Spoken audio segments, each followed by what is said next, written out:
I'm curious to know what your opinion is on the concept of reverse inclusion. It's a really great question. And it's actually one of the items that I did address in the book because it came up so often. This is sort of the conversation I have with a lot of teams, especially teachers who feel very much alone. They'll say there are really great social benefits, and I do see the kids doing better. And what I will try to point out ever so gently for folks that I already know are stressed out and feel like they're doing the one thing that they can do, I don't doubt that those benefits are there. Those are the benefits that we would see in an inclusive classroom if we could get out there.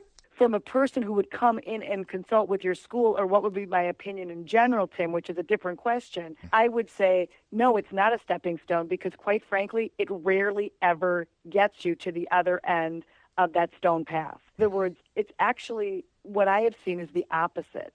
It becomes a stopgap. It becomes, and for a lot of administrators or school systems, it becomes a reason that you don't have to take the next step because we're already doing something. And when Right. you look at the feds, when you look at the law where we have to bring kids with and without disabilities together, oh, God, we can do that over here.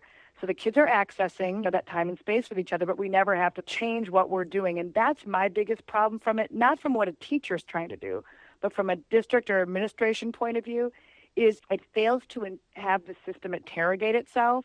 And so the larger structures never change. Oftentimes, it's the reason why we never get there because we've got this sort of convenient situation now that we're sustaining where kids are getting somewhat, these the access. What they're usually not getting is access to the richness of the larger context of general education. The research has been remarkably consistent for 20 years.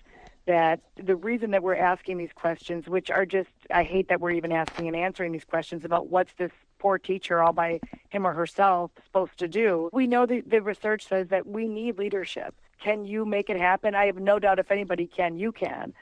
But why should you have to, on top of everything else you're doing as a teacher? How exhausting. And how hard on both you and the students. We really do need those leaders. And we have seen examples where teachers have been the ones that have been the shepherds of this, but it is so much harder. And when we see schools that are robust and healthy and do the good work of inclusion and get those reputations, that's leadership.